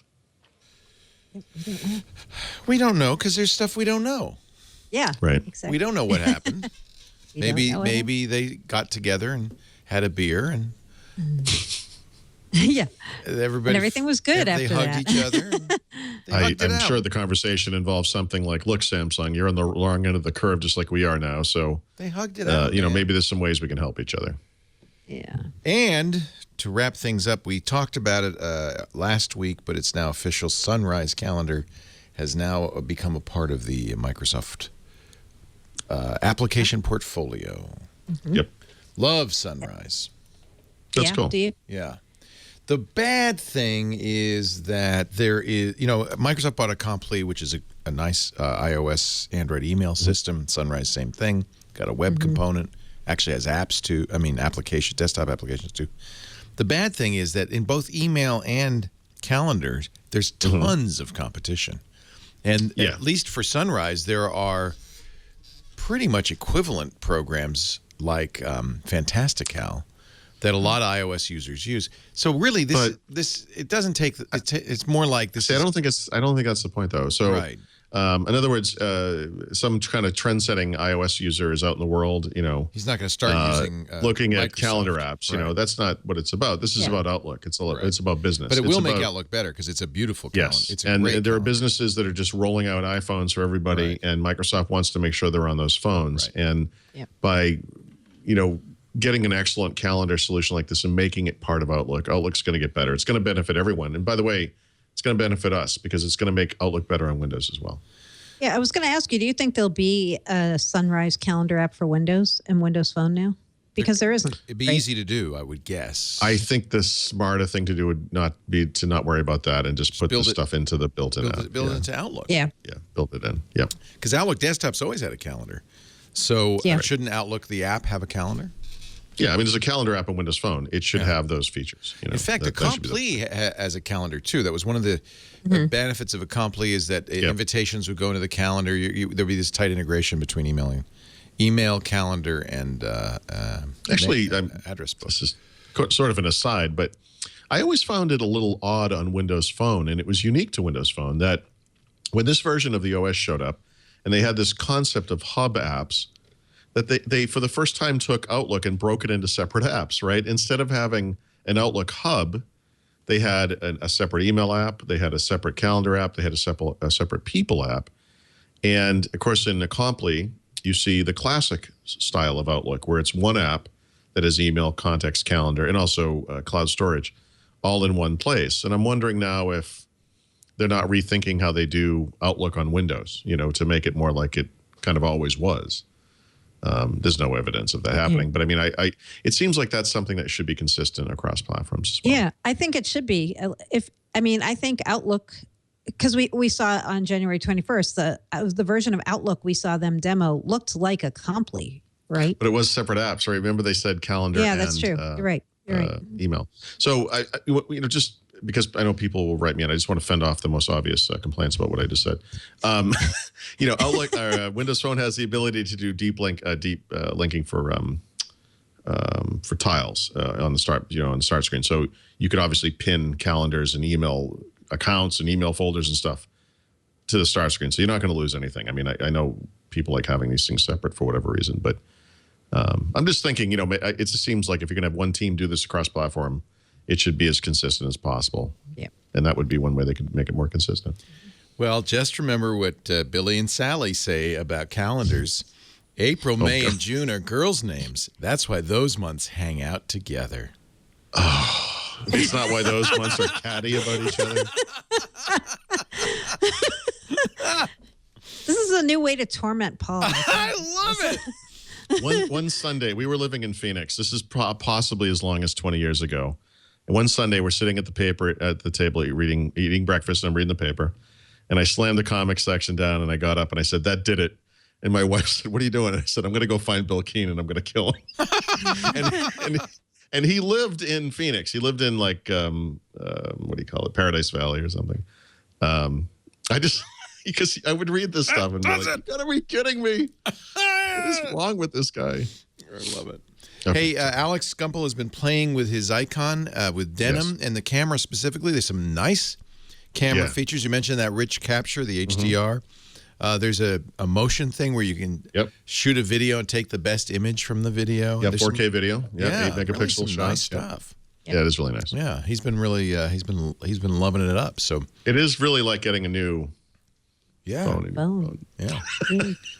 All right, we have a minute or two. If you chat room folk have some questions for P and MJ. No questions about Bill Keane, please. I was just going to say, give us some family circus. Family circus questions. Your favorite family circus moments, perhaps? Yep. There would have been a funnier joke if they said, "Hey, why do April, May, and June appear together on the calendar?" And then you could say, "Because they're all girls' names." If you're going to make the argument that you could construct a joke better than Bill Keane, I can't. Let me tell you, this ground has already been plowed. Chat room. Friendly Manitoba asks, so what's the story? Did Microsoft kill RT? Windows RT? Yeah. They killed it. Not runtime. Right. The tablet operating system. But, I've seen a lot of stories saying Microsoft is still committed to Windows RT. What they mean when you see those stories is Microsoft's going to keep supporting you if you're running Windows RT for the life of the operating system, which... Well, for the supported life of the operating system. The supported life of the operating system. Is not the same as that 10 years that businesses get. That's true. Right. What is it then? 5 years? From when it was shipped? Yeah. So yeah, they will continue to support you for that period of time and continue to patch your operating system and issue fixes and updates. But that's it. We know that there's going to be some kind of an update to Windows RT based systems like Surface 2 and Surface RT. That will be a subset of the features that are in Windows 10, and we don't know when that is or what features. So we don't really know much more than that. But there will be Windows for ARM, but it won't be RT. It'll be Windows. Right. It'll be Windows 10 Mobile. 10 Mobile. Yep. From BattleCam comes a question for Paul. He says he saw a video of DirectX 12 showing much faster frame rates. Is that going to impact Xbox One? Does Xbox One use DirectX 12? It will with Windows 10. DirectX 12 is going to be Windows 10 only. So, yeah, it should. It should. So we can expect better performance on the Xbox. There's all, you know, I always I try to remind people with the Xbox 360, when that thing first shipped, it was 720p only. And people, you know, everyone said there's no way you can upgrade this. It's going to require new hardware. And they went to 1080p, and it actually kind of worked fine. It was fine. Right. And I think that the Xbox One has even more headroom than did the Xbox 360, and that it will be taken advantage of more easily because of that PC architecture, and because, of course, now we're going to stop pretending it's not really Windows. So, yeah, I think there's a lot of headroom there. So I think you're going to see some good stuff on the Xbox One over time. But you know what? We don't know how Microsoft's going to upgrade the Xbox One to Windows 10 or when, right? Like, what does that even mean in a way, right? Because right now, Xbox One is built on 8. Yeah. The November 2015 system update is not going to be called Windows 10. No. I think, I guess, I don't know. I shouldn't even, I can only speculate. But they deliver monthly updates to the Xbox One. I would expect one of them, or two of them, or three of them to be big ones that have Windows 10 functionality. And we'll see. I mean, they're talking about it like, somebody, I think it was at the event we went to last month, someone said, we don't expect to see people running Excel on their TV screens off Xbox One, but they could.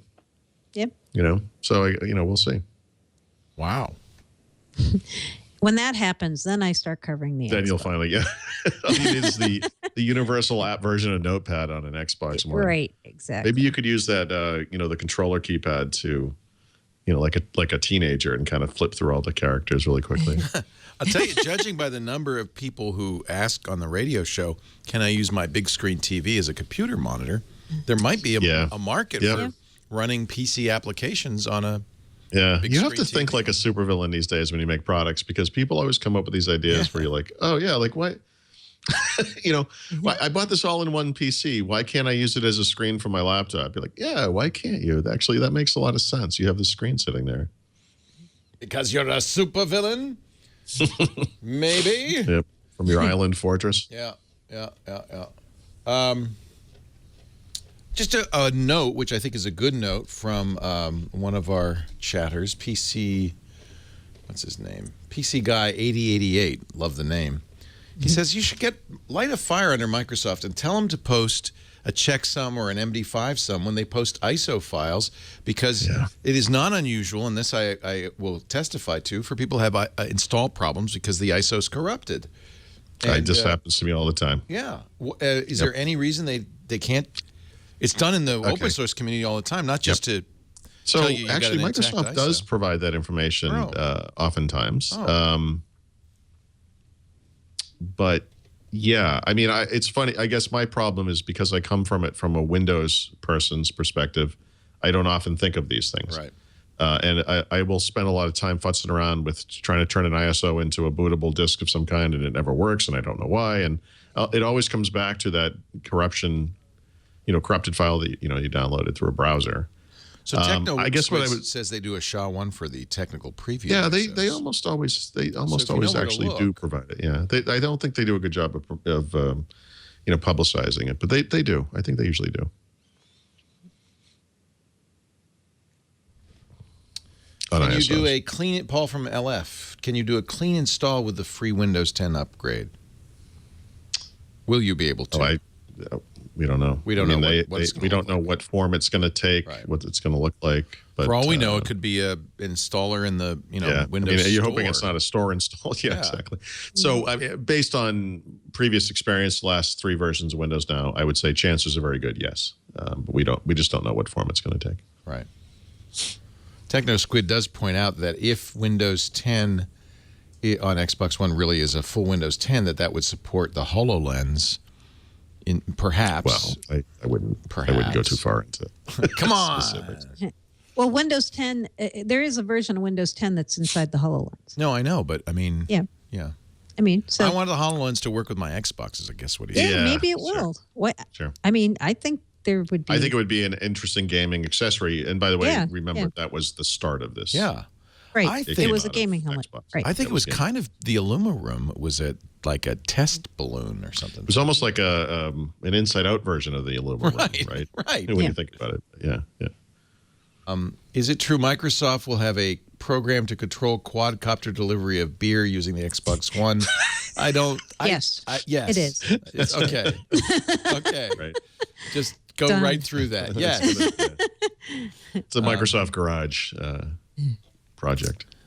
Windows 10, does it handle MKV files?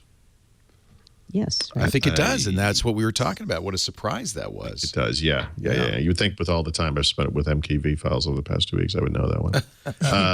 Yeah. I usually use VLC, which is why I had to you don't need that, yeah. Which everybody who has any kind of computer should have a copy of VLC. Yep. Plug. So. DC Downey, which Windows phone has the best camera quality? The 1120, right? Which Windows phone? Yeah. 1020. I mean, 1020. Technically the 1020, but I would say that, especially with Denim now and an Icon 930, 1520, the performance improvements and the quality improvements too, because that's another thing you get through Denim. Just put them over the top. I already thought they were pretty close. I mean, and almost directly comparable. Yeah, and the 41 megapixels is kind of a red herring. You don't use it all the time. Yeah, sure. I guess the one advantage is the ability to crop, to zoom by cropping. But you get that on those other devices too. It's just 20 megapixels versus 40. Yeah, and that's plenty, frankly. Yeah, I think so. The Fixer wants to know if Microsoft has said when it's going to kill IE and replace it with Project Spartan. A lot of killing in the question. Violence up there. Yeah. Oh, that's them. Yeah. Well, we know in Windows 10 that there's still going to be the ability to download IE 11 for people who want it on desktop machines, at least. I forget when the end of supported life is for IE, or if since Microsoft's going to continue to build it in, maybe this is not an end of life kind of a thing. Yeah, I suspect it will be there. I guess the question is going to be, will Windows 10 ship with just Spartan by default for consumers? And if so, you'll never see IE. I think it will ship. Yeah, it will ship on all desktop, tablet, phone versions of Windows 10, and then IE will be available for some of those. I would. I mean, this is a much bigger step than maybe we're giving Microsoft credit for.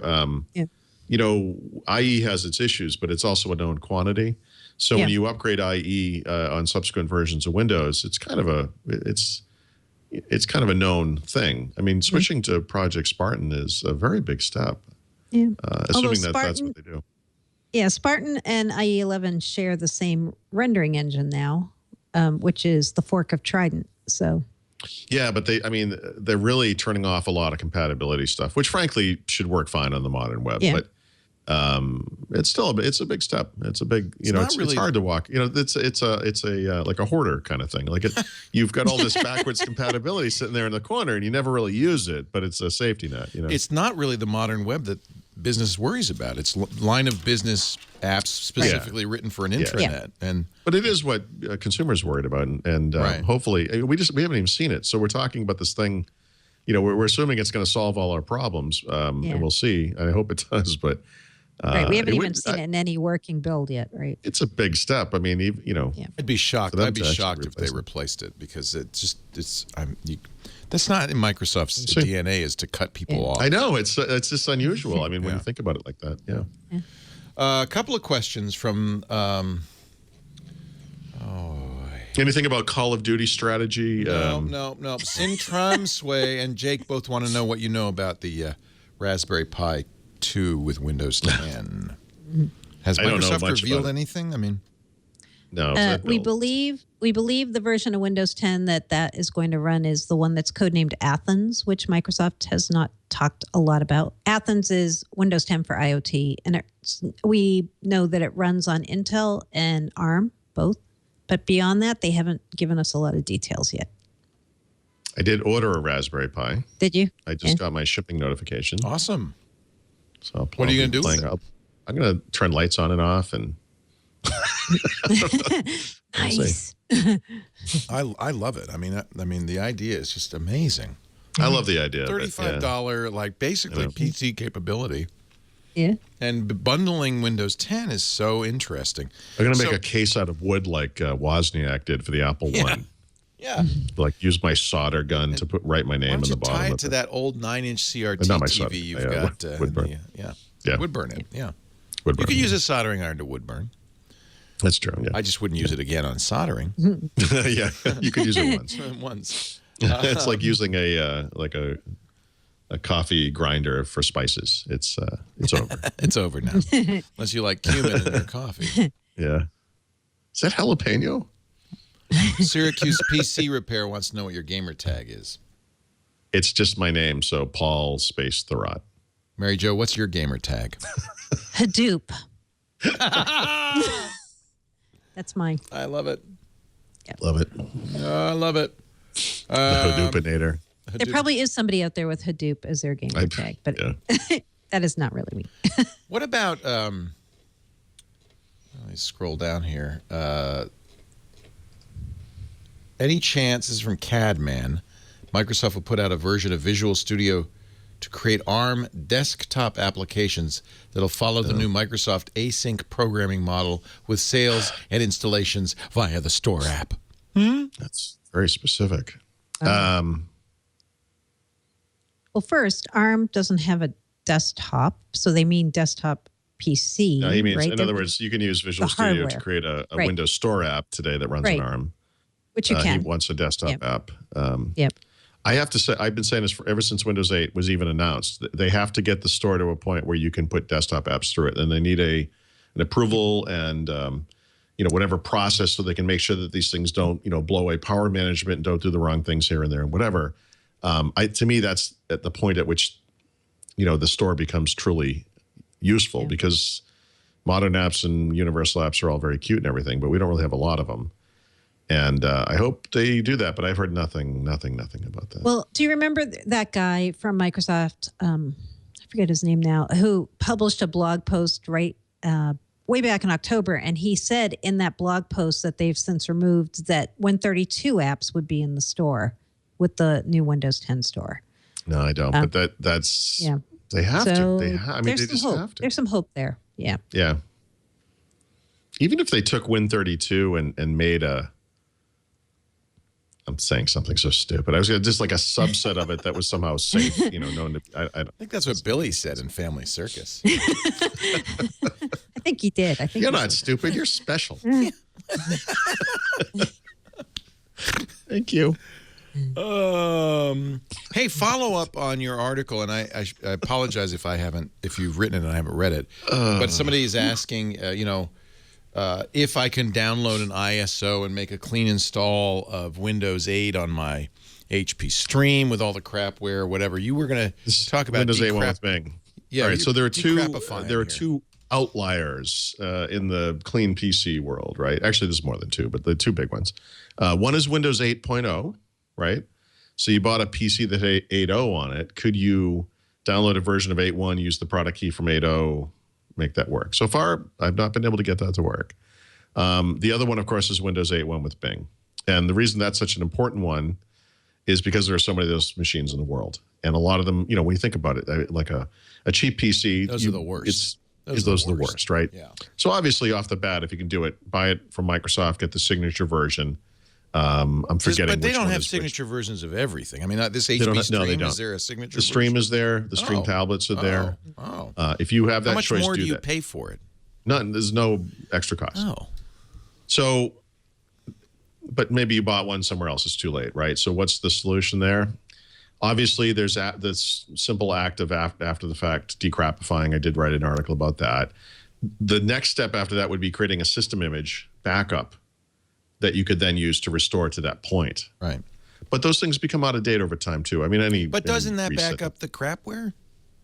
Well, in other words, you clean the machine. Oh, clean it first and then back. Then do a system image, right? I'm going to write that second half. It's. But you can't. There's not a lot to discuss. We speculate maybe you could download. You cannot download the Bing version. No. The other thing you could do, by the way, is you could spend $99 or potentially less than $99 if you just buy Windows. Yeah. Yep. But you spend $200 on a laptop. You're going to spend $100 on Windows. Yeah, I mean, no, really. So it's a tough one. There's no clean solution to that as of today. But all right. Yeah, there's some workarounds. By the way, just to reiterate, the Dell, the new XPS 13, has really very little crapware on it. The only one I would say is the McAfee Center, which is easy to uninstall, and I did immediately. And there's some Dell stuff, but you know, McAfee must be the result of some deal with the devil that all major PC makers made. Yeah. I don't understand how they can, with any credibility, ship that. It's crazy how common that software is. I know, and you don't need it on a Windows 8 machine. You do not need it. And the first thing it does is pop up something and say, "Hey, you might be unprotected." Right. Very screw annoying. You. That's maybe it comes with the processor. So maybe you get a deal on the chip because it is Intel, right? Exactly. Yeah, it's a requirement of using an Intel processor. That and the Chrome browser toolbar. You know. Yeah. So the good news is the Dell, even though it's not a signature, I got it from Dell, is clean enough that I don't. Clean. That's good. Yeah. There's Dell update stuff, and I think that's normal. I don't think that's not. Yeah. I would call. Leo, this. Look, we're going to see good, bad, and indifferent this year with new PCs, but I can tell you, some of the new PCs coming down the pike are going to be even worse with crapware than the stuff we've seen already, including video pop-up ads. Crazy, crazy stuff is coming this year. That's something Why to be do you aware think that? Because I've talked to people about it, and it's awful. Yep. And that and blame goes to the OEMs on that. That's not anything Microsoft. The other thing by the way, I've heard this from more than one more than one company, like more than one person at different companies who are PC makers, who have basically said this notion that crapware is necessary because there's razor thin margins was true for many, many years. With the way Windows is licensed today, they're just. You know, it's like the price of fuel's gone down, but the price of airline tickets has never gone down. They're never gonna. They can't. It's like crack. They cannot walk away from it. Yeah. They're just. It doesn't. It almost doesn't matter what Microsoft does at this point. They just can't walk away from it. They're hooked. Wow. I have a question for us crazy. On Twitter. Okay. This is a good one actually that we should talk about. Any ideas or rumors about what Microsoft will use the Windows 365 trade name for that they registered recently? Right. So I can tell you what they're not going to use it for. They are not. I know where you're going with this one.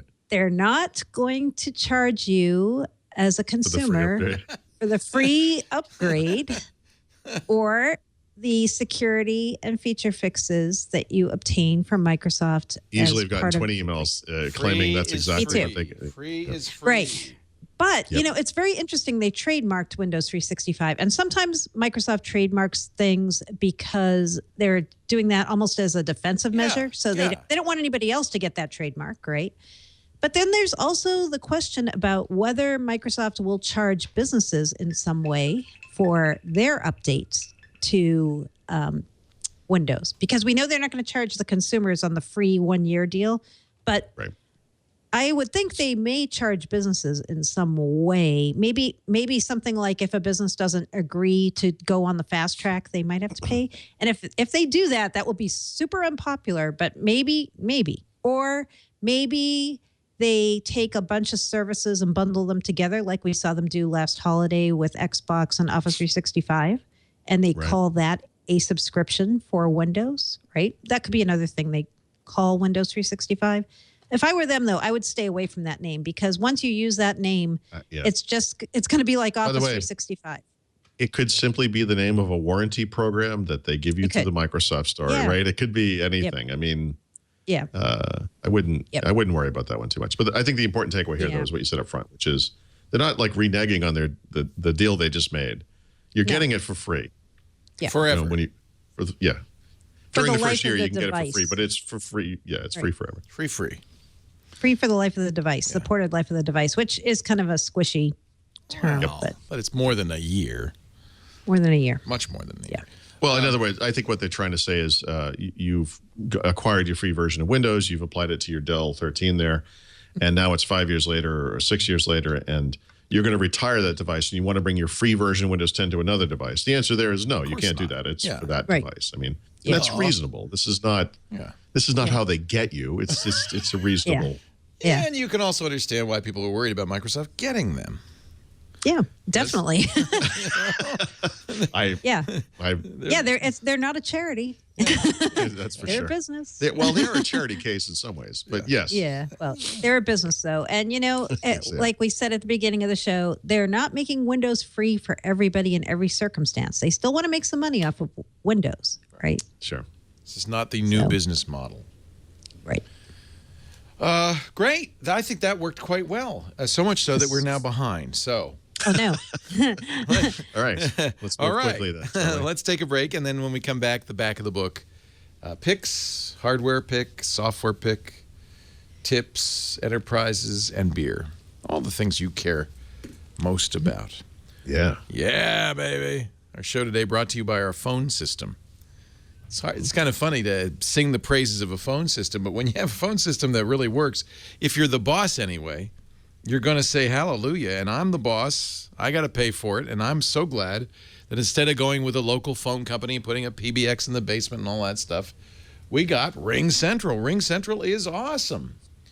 It is a cloud-based phone system that saves us money, saves us time. I would even be willing to pay extra money for the features I get from Ring Central. Because it's cloud-based, first of all, you can customize your system from a web browser. You can use mobile apps. They have apps for iPhone and Android. It's very easy. In fact, you can use your smartphone to make business calls from your business number, even if it's an 800 number. You can use your smartphone to make texts from your business number and to receive texts from your business number. You can, of course, use a desk phone. In fact, we've got a deal for you on desk phones. We use, Polycom phones throughout the business, including the Polycom conference phone you see in every conference room. Yep, that works with Ring Central. Your calls are encrypted and private with secure voice, which is really awesome. The phone company can't tell you that. Customer support is free and 24/7. No setup fees. No activation fees. You keep your existing numbers. You can use toll-free numbers, local extensions. You can even create vanity numbers. It's easy to create new numbers. And I love this. Ring Central has just announced that Ring Central integrates with your company's Google for Work accounts. Ring Central for Google, one seamless communication hub. You can increase productivity by handling everything without leaving Google Apps. For instance, click the dial pad on your screen to make calls from your Gmail account. Click any number on the screen in Gmail contacts or calendars to place that call, just like you're on your smartphone. Only you're on by the way, you can. There isn't even a PC phone system, so you can it all work from your PC entirely.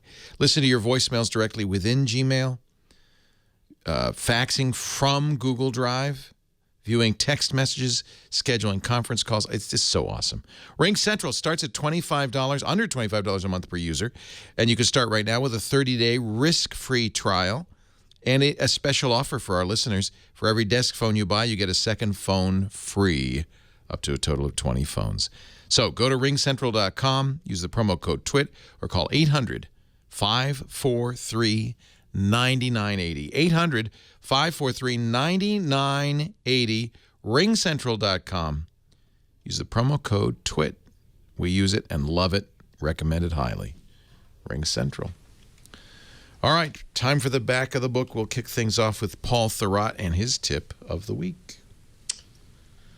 So through the end of February, if you go to the Bing Rewards website, you don't have to be a new user of it. You could just click on a link. You can get 100 gigabytes of free OneDrive storage for 2 years. So, wow, just free to do. Although you probably have unlimited storage because you're an Office 365 user. I do. Yeah. But not everyone has that. But if you don't have that. Now, and what does it mean when I get Bing Rewards? Do I have to look at ads, more ads or something? It means that you have to give Microsoft all of your private information. Oh, okay. Yeah. No, no problem. No, actually, it just means you are either joining or verifying that you're already a member of this program. Right. Bing Awards is a way to reward people who use the Bing service with points that you can use to cash in for things. So, for example, I've used it to get Xbox Live credit or Xbox Live Music Pass months or whatever, stuff like that. So you should. You don't have to. This is something you should do anyway. Yeah, I mean, assuming you want to use Bing, I'm sure I've talked about Bing Rewards at some point in the past, but yeah, absolutely. It's things like using Bing, inviting friends, doing like certain searches, and yeah. Oh, good. So the only issue, I can't remember if I just said this, but it may be only available in the U.S. I know people get freaked about that kind of thing. I'm not sure. It may only be U.S. only. So if it's not available to you, I apologize. And then I usually do a software pick of the week, but actually I had a hardware review this week that I think was more important than any of the software I saw. There was Skype updates and stuff like that, but Surface Hub app was updated if you have a Surface Pro 3. But I saw this device way back in August, and Nokia used to have a bunch of different charging plates for their QI. Like a pillow. Yeah, in fact, I have it right over here. It's the Fat Boy pillow. Yeah. And they also had a smaller charging plate, but this new version of the charging plate is awesome. So it's big, which means that your device won't slip off it too much. And actually, if you can show me real quick, I'll show you So it has this really neat. I don't know if you can see it very well. It's about the size of a kidney. Yeah, but flat. But it's got this color light under it, like the undercarriage of a car. It actually fits your icon or your 930 exactly. Yeah, with a little bit. of slop. If you have Denim, you get a software update. Part of the software update is the Devices Hub that lets you control the features of this charging plate. So you can set up like a night mode where the light doesn't come on at night. So if you're in a dorm room or sharing a room with other people, you have it by your bed or whatever. It's not on. It will sort of, I hate to say it this way, but it will sort of gently throb, if you will, the light if your phone needs to be charged, but it's not charging. What's neat. that? Look how pretty it's cool. Is. Yeah. But I can see why you turn that off. You can set up notifications. So, for example, while it's on the plate, it can actually specify a special pulsing of light every time an app sends a notification, which is something you have to turn on. And then you can set which apps do that and how they work and so forth. And so it's about $60, but if you've ever used wireless charging, you know how cool it is. And this one solves the issue that I had with previous ones, which was just that, I don't know if it was like my cats would walk by and knock it off the plate or whatever, but because they were smaller, it was easy to not be centered right on the plate. And now with this new version, you can be off center and it still works just fine. So a big, big improvement. And it's made better if you have Denim. The Denim update. One more reason to hate AT&T for taking Qi out of my 1520. Well, just like the PC makers are the worst part of the PC business, the wireless carriers are the worst part of the but Microsoft shouldn't let them. They clearly don't have a is Yeah, the Lumia uses Qi trust charging. me, they're as frustrated by this as all of us are. They really are. I mean, is the Power Mat Alliance more ubiquitous than Qi? I don't think it's the same crack argument, Leo. They're making a payment to AT&T, and they're getting a little vig on the back end, and that's how these companies work. It's just frustrating as hell. I know, it's sad. All right, moving along. We got to cheer up. Enterprise pick of the week. Mary Jo Foley. Enterprise pick of the week is Windows Server 2016. We talked a little bit about this last week. We said that Microsoft had postponed the next version of Windows Server to calendar 2016. But, when they talked about it last week, they didn't really tell us why. They gave kind of an answer like, yeah, we're working on it. We want more feedback. And now this week, a video of Jeffrey Snover, who's a distinguished engineer at Microsoft, speaking at Tech Days Online, where I spoke last week, he laid out more of a compelling reason why this may be pushed back. I would advise anybody interested in Windows Server to go and look for this recording. It's a 30-minute presentation that he did on Channel 9. And he talks about what they're doing under the covers in Windows Server around, he called it deep refactoring. And basically what they're doing is doing a lot of work around turning Server into something with dual profiles. And these profiles are server and then something they're calling cloud optimized server. So they're doing a lot of things underneath. We already knew they were going to use a container model with Windows Server, but he really gets into the details about where they're really making some very deep level changes at the API level in Windows Server. So I would say go watch this. He says that Microsoft will explain this in much more depth at Build and at the Ignite conferences. But he gives a very high level overview about how they're, I would say, like simplifying and kind of piecing out Windows Server moving forward and some of the under the cover changes. So it's worth a look for sure. Your rumor of the week. Yep. So this is kind of a no-brainer rumor, but also an interesting rumor. I heard from one of my contacts this week that Microsoft's going to be doing a lot more with the pen that's part of the Surface right now.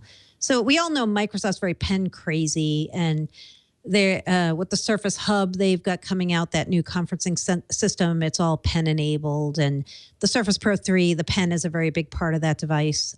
We are hearing now that Microsoft may allow the pen, that same pen that they're using in the Surface, to be used with some of the future Windows phones that they have in the pipeline. So that gets kind of interesting then. The Surface becomes more of a generic peripheral that will be used on more than just the Surface. It'll be on some of these Windows 10 phones, perhaps. Maybe some of these new flagship phones that we hear rumored for announcement later this year. Very interesting. That's kind of interesting. Yeah. Yep. And finally, I think we really should do a beer pick of the week this week. I think so. Yeah. I think so. Yeah. One of my listeners and correspondents, Chips, he said, you know what, you should do a winter beer pick because it's been snowing a lot up in Paul's neck of the woods. And oh, has it? I haven't noticed. yeah, I know you didn't notice. How many feet? How many feet do you have right now? I know. 77 inches of snow in the past 17 days. Insane. But who's Chips made a good point. Right. Yeah, he said do a winter beer pick, but make sure it's not too high alcohol because you don't want people falling down when they're shoveling. No. So I did a pick of a beer that I had when I was in England last week. It's from Adnams Brewing, and it's called Tally Ho. And they call this a barley wine. In the U.S., when you have a barley wine, it's usually like 12% or 13%. This is around 7%. Oh. But it's still a very nice seasonal beer, kind of raisiny and biscuity. I think it would be a nice beer to have in the winter when you still need to do some shoveling. You don't want to get too, tired after your heavy U.S. style barley wines. But it does say you have to serve this in a snifter.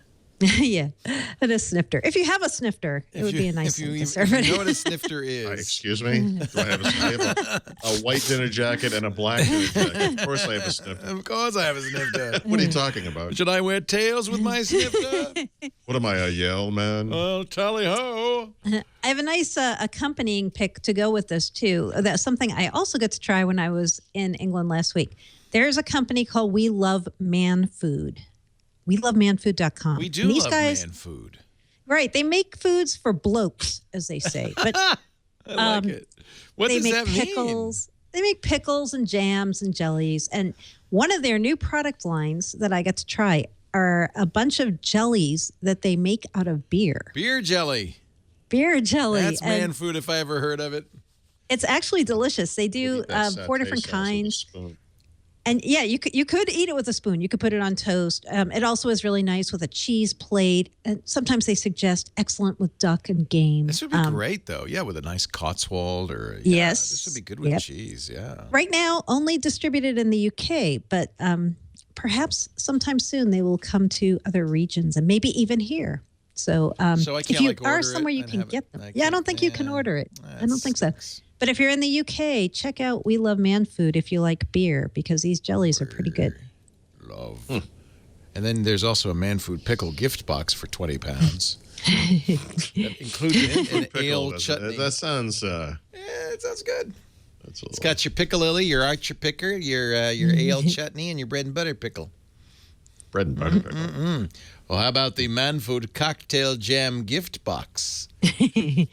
That's you jam. want these? Admit it. Yeah, I do. Ooh, I'll have to bring some back when I go back because I know the folks who run this company. And they do have a jelly, a beer jelly gift box. So great.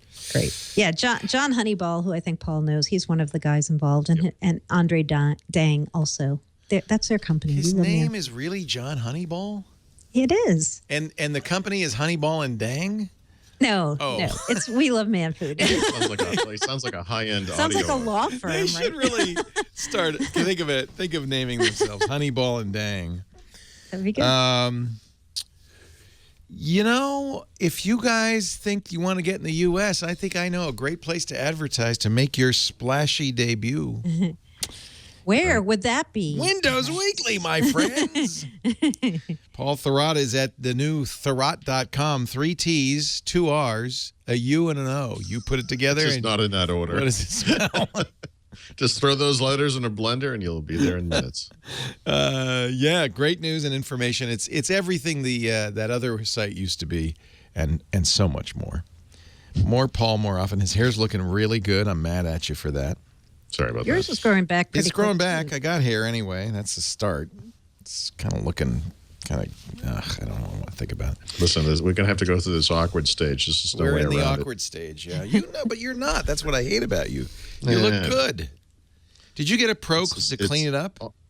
Yeah. Yeah. I got to go back because, of course, what's going to happen is I'm going to have like the side of my head's going to grow out. And, You mean like this? yeah. Starting to look weird. It's like the aurora of a sun. It got weird, man. Yeah, that's what happens. Mary Jo Foley is at allaboutmicrosoft.com. That's the ZDNet blog where she hangs her hat. And we do this show every Wednesday, 11 a.m. Pacific, 2 p.m. Eastern Time, 1900 UTC, live.twit.tv. If you can't be here live, we will make an on-demand version available to you at absolutely no additional cost. Just go to twit.tv/WW or subscribe in your favorite podcatcher. There are many on Windows Phone. We even have a couple of Windows Phone apps. Thank you. A tip of the hat to Dimitri Lealin and our other great third-party developers. Lots of ways to watch or listen, as the case may be. Thanks, Paul. Thanks, Mary Jo. We'll see you next time on Windows Weekly. Bye-bye.